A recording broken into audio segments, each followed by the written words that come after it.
Hello, my beautiful people, and we are back for the rest of Jholee and Kiandre, book 1. I believe these are chapters 8 through 10. Let's finish it out. TK is having a meeting with his father Carter and his best friend Pee Wee, just discussing business. I think his mom is also there because, you know, they're all in business together. When when Senior and Conway and they brought like 2 little young boys with them holding guns, they bust into the meeting. Now, Conway, he found out that Jholee's last location was at Sensation. So, of course, Senior knows what that is. He's like, why was my daughter there? And, you know, where is it? TK tells him the truth. You know, like, she came looking to sell, but I told her no. And, you know, like, we've been kicking it. Basically running down the whole thing. So, Senior tells, stay away from my daughter. I don't want her dealing with none of y'all. Stay away from her. And after that, you have TK and Pee Wee, like, sitting in his car so he can calm down. Because he just, like, I don't like how he just busted in with a gun on me. And Pee Wee said the same thing. He was like, when I find out who them 2 little niggas was, it's curtains. Oh, excuse me, y'all. But while he's sitting in the truck smoking, Cheyenne done rammed her truck into his truck. And it's just, like, rammed it into the side that Pee Wee was on. It's like, ain't nobody hurt. But it's just a simple fact, like, you still ramming your car into stuff? And how are y'all letting her get away with it? Like, Cheyenne would have been got dropped. I just don't understand. And so then she proceeds to take a metal bat out of her car and starts to beat up his truck. And, like, she's swinging on him. And so far, like, he managed to, like, jump away and get back. But when his dad comes outside to ask what's going on, she gets him in the ribs. So it's like having a metal bat taken to your rib. I don't know what I would have did, because he almost punched her, but his dad stopped it. His dad was like, I know you ain't finna hit that woman. Like, I know you ain't finna hit her. And it's just like, girl, you just don't. I still would have punched her. I don't care. I would have took that beating from my daddy later, because you just rammed a bat into my girl. Over curtains. But instead, he's like, you know what? I'm done. Because the dad was talking about calling the tow truck to pick up both of their trucks. He's like, nah, let her figure it out for herself. She can take care of her own truck. I'm done taking care of her. This relationship we have is over. He goes into her, he pulls out her purse, dumps out everything to get her wallet, and pulls his black card out of her wallet. Like, find out how you finna pay for this.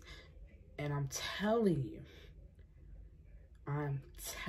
you, you try this again, it's over.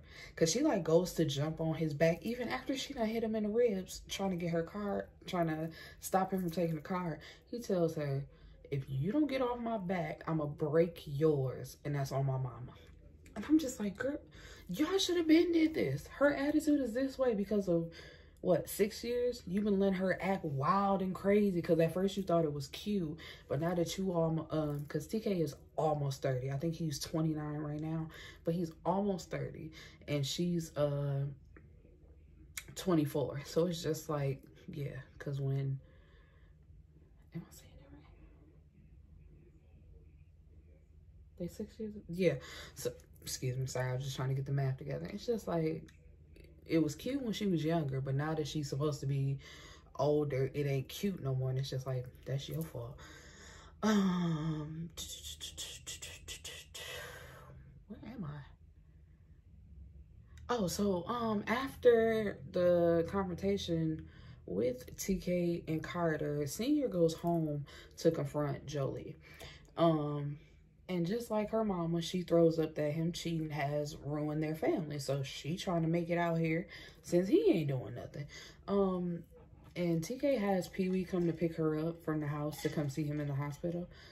So we have chapter 9. So Sabrina's coming back from Dubai to find out that TK is in the hospital. And on her way, like, to the hospital, she gets a call from Cheyenne. And this is what I don't like Sabrina anyway, but this is what I really don't get. Even if you do love her, like as a daughter-in-law or whatever, it's just like, why did you not jump on her head wanting to fight her when you found out what she did to your son? The only thing you do is tell her that she needs to stop hitting on him. That's all, like, really all she says. Like, you know, you gotta watch your hands. I done told you about your hands and making him upset. And then Cheyenne, like, turns on the waterworks and starts telling her about Jholee, like, how it's basically all Jolee's fault. So now Sabrina don't like her. And when she gets to the hospital, Jholee is there. Like, they're hugged up in the bed together. So she don't even speak to her. She just automatically speaks to TK and just let that be that. And TK like, my mom ain't never been rude. What's going on with you? And so Cheyenne didn't even know that TK was in the hospital, because when Sabrina told her, she was like, hospital? Nobody told me he was in the hospital. It's like, duh, girl, y'all not together no more. He done told you to leave him alone. So I'm pretty sure any information regarding him, he don't want nobody to tell you. But of course, his mama just being messy and thinking like they belong together, and she sees like Cheyenne as a mini-me, which is a problem within itself, because if you are proud of the behavior that she is exhibiting, I don't understand how you are proud of that.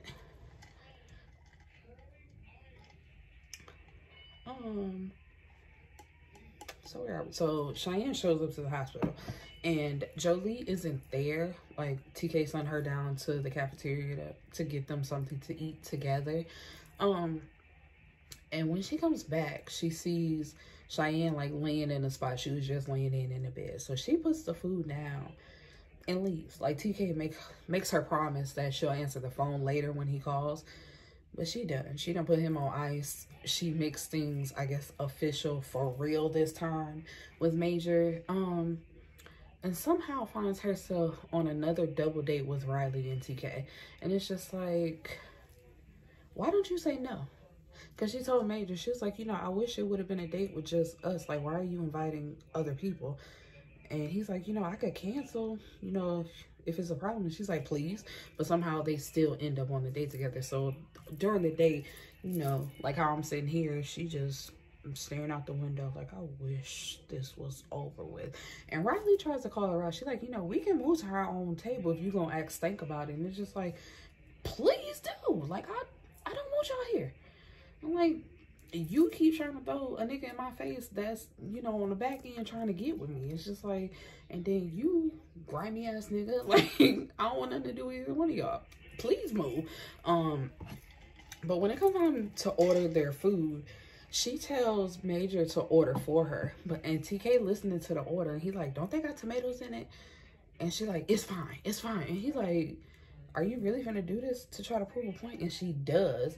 And it's just like, she takes one bite of that tomato sauce and, you know, like, she damn near about to die. TK gotta walk out to, which I find so funny.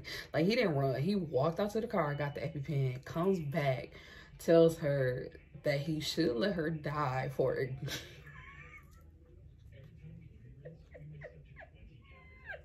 I was like, that's so funny to me. He was like, this is what you get for ignoring me. I'm like, nigga, what?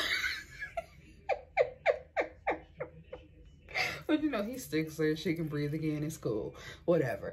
So Jholee, during the meantime, she's still communicating with the JISAF about her trip to Dubai.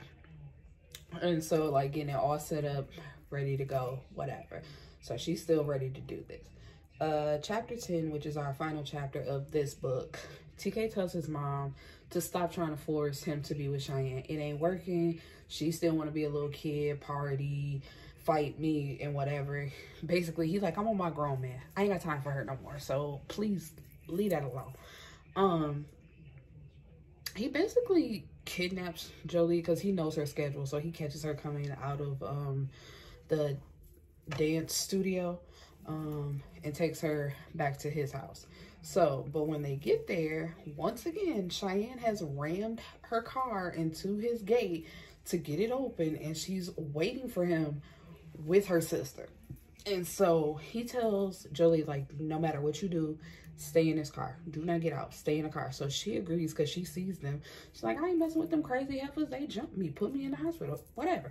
So, but with her moving, I think to the driver's side, her, what's her name? Chastity.